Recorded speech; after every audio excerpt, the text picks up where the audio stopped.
Certains pensent qu'il causera l'extinction de l'homme. D'autres le voient comme la seule alternative possible. Je parle de l'antispécisme. L'antispécisme, c'est remettre en cause cette idée que l'espèce à laquelle on appartient, ça a en soi une pertinence morale. Typiquement, si tu appartiens à l'humanité, nous allons t'accorder toute notre considération. Si tu appartiens à une autre espèce, tant pis, tes intérêts compteront moins. Alors, si tu es chanceux, tu seras un chat bien traité et bien nourri, et si un mal incurable t'accable, nous pourrons t'offrir une mort douce. Si tu es malchanceux, tu seras un poisson aplati au fond du filet, et bon, qui s'intéresse au sort des poissons? L'antispécisme remet en cause cela. Et le problème, c'est qu'on entend tout et n'importe quoi à son sujet. Quitte à tout retourner et à dire que les antispécistes sont les vrais spécistes. Bah oui, ils veulent faire disparaître les poulets de chair, mais qu'est-ce qu'ils en veulent à cette espèce?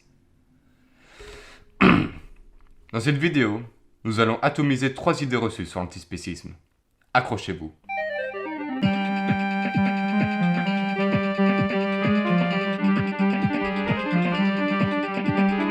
Première idée reçue, l'antispécisme, ce serait le refus de toute forme d'exploitation animale, et notamment de toute forme d'élevage. Sauf que ça, c'est l'abolitionnisme, pas l'antispécisme. Alors on est d'accord, tous les antispécistes veulent la fin de l'élevage intensif, où vivent des animaux entassés dans des grands hangars, dans le bruit, dans la chaleur, sous la lumière artificielle, ou confinés dans des bassins, mornes, sans distraction. Mais là où il y a litige, c'est sur l'élevage extensif, où les animaux gambadent dehors, dans la verdure, à la lumière du jour. Alors certes, ce n'est pas aussi idéal que dans les publicités, mais on ne peut pas nier que dans une bonne partie de ces élevages, la vie soit plutôt agréable et intéressante. Et là, on aura 2 réactions. Certains diront, cela reste de l'exploitation, et dans tous les cas, l'animal finira à l'abattoir, ce qui n'est pas acceptable. Ces gens-là, on peut les appeler les abolitionnistes, et typiquement, ils défendront le véganisme. D'autres diront, ce n'est pas l'exploitation animale qui est mauvaise en soi, c'est sa manière d'être. Et si on n'élève pas ces animaux, ils n'existeront pas, ce qui est dommage parce qu'ils auraient pu mener une existence somme toute heureuse. Ces gens-là, on peut les appeler les welfaristes. Et mon point, c'est qu'on peut être welfariste tout en étant antispéciste. Les deux ne sont pas incompatibles. On peut très bien accepter l'élevage extensif sans considérer les animaux comme des êtres inférieurs ou méprisables, sans voir leurs intérêts comme fondamentalement moins importants que les intérêts humains. D'ailleurs, s'ils sont contre l'élevage intensif, c'est bien qu'ils donnent plus de poids à la souffrance animale qu'à l'intérêt économique d'avoir une viande peu chère. Alors là, un abolitionniste pourrait objecter à un welfariste. Dites-moi, accepteriez-vous d'élever un humain dans de bonnes conditions, puis, passé l'âge de 2 ans, de le tuer pour le manger? Imaginez que ce soit possible, que la viande humaine soit bonne et qu'elle ne cause pas de soucis de santé. Si vous répondez non, alors que vous l'acceptez pour un animal d'élevage, n'est-il pas là un 2 poids 2 mesures juste parce que l'espèce est différente? N'êtes-vous pas spéciste? Et là, le welfariste lui répondrait. En vrai, c'est une question qui se pose. Sais-tu que les humains peuvent vivre jusqu'à 300 ans? Pardon? Non, c'est faux, mais imagine. Imagine qu'une horde d'extraterrestres nous contrôle, que ce sont eux qui nous tuent vers 80 ans. Ils nous tuent discrètement et font passer ça pour de la vieillesse. Ils nous tuent pour manger notre âme et notre corps une fois enterrés. Ils nous tuent, mais avant cela, ils nous font naître. Sans que tu le saches, la Terre est un immense élevage d'humains. Il faut se révolter! Oui, mais ce sont eux qui nous tiennent en vie. Sans eux, tu ne serais pas là. Préfères-tu être exploité et heureux ou inexistant? Là où je veux en venir, c'est que la question de l'élevage extensif, elle est compliquée. On peut très bien adhérer à la thèse antispéciste, selon laquelle l'espèce d'un individu n'a pas en soi de pertinence morale, et ne pas être au clair sur la nécessité d'abolir toute forme d'élevage et plus largement toute forme d'exploitation animale. L'antispécisme, ce n'est pas l'abolitionnisme. Deuxième idée reçue, l'antispécisme, c'est donner la même importance et un droit à exister égal à chaque espèce. Ça, c'est très mal formulé. Qu'est-ce qu'on entend par espèce? Entend-on une classe, une catégorie? Et dans ce cas, quelle est la valeur d'une catégorie? Est-ce qu'une catégorie a un droit à exister? Ou peut-être entend-on une population d'individus appartenant à cette même catégorie qu'on appelle espèce. Dans ce cas, l'espèce humaine, c'est l'ensemble des individus humains. Très bien. Mais alors, désolé, mais toutes les populations ne se valent pas. On pourrait soutenir que ce qui arrive à l'ensemble de l'espèce humaine est plus important que ce qui arrive à l'ensemble de l'espèce panda. Non en ayant recours au spécisme, en disant c'est parce que ce sont des humains. Non, simplement en disant que 8 milliards d'humains pèsent davantage que 1000 pandas. Que si les pandas disparaissaient, ce ne serait jamais plus que 1000 vies en moins. Alors que si l'humanité disparaissait, ce serait beaucoup plus considérable. Et ce n'est pas seulement que toutes les espèces, dans le sens population, ne se valent pas, c'est aussi que certaines ne devraient pas exister. Prenons ce propos aberrant. Noé Bugo, vous dites « J'assume entièrement la disparition, par exemple, des races de poulets à forte croissance qui vivent dans ces industries.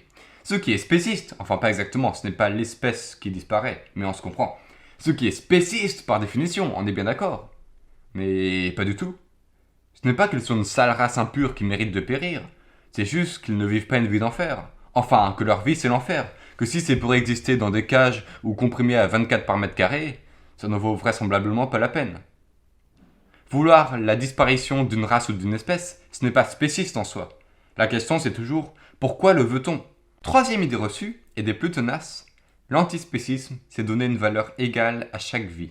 Or, pour un antispéciste, il n'y a pas une espèce animale dont la vie est plus importante qu'une autre. Chaque vie est importante et unique. Et donc, chacune des morts du sol mort a autant d'importance que celle de n'importe quel autre animal.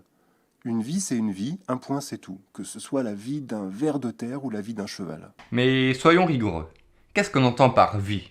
Un champignon, ça a une vie biologique. Mais a priori, il est incapable d'éprouver des sensations, d'avoir une vie intérieure.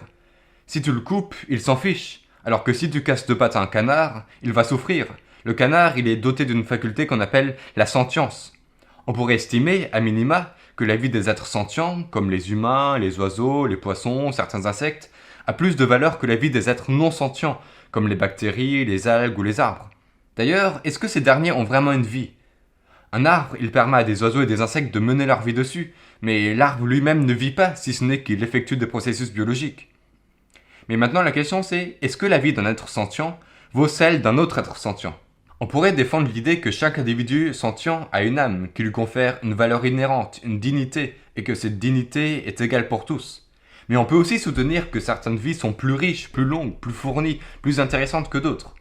Voici par exemple à l'écran la vie du philosophe Tom Regan.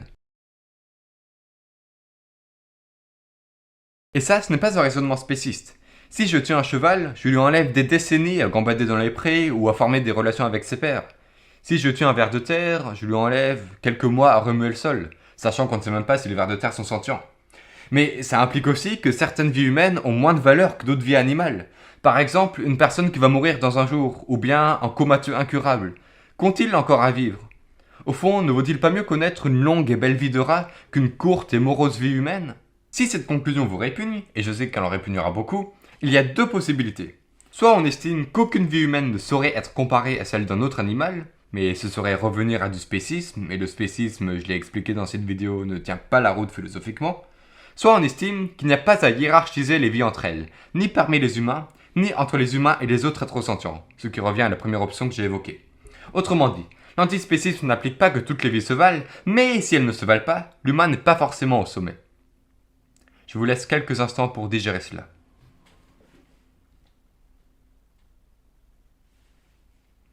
Maintenant, vous voilà mieux informé sur un sujet ô combien clivant et maltraité. L'antispécisme, ce n'est pas forcément abolir l'élevage, mettre les espèces à égalité et donner la même valeur à chaque vie.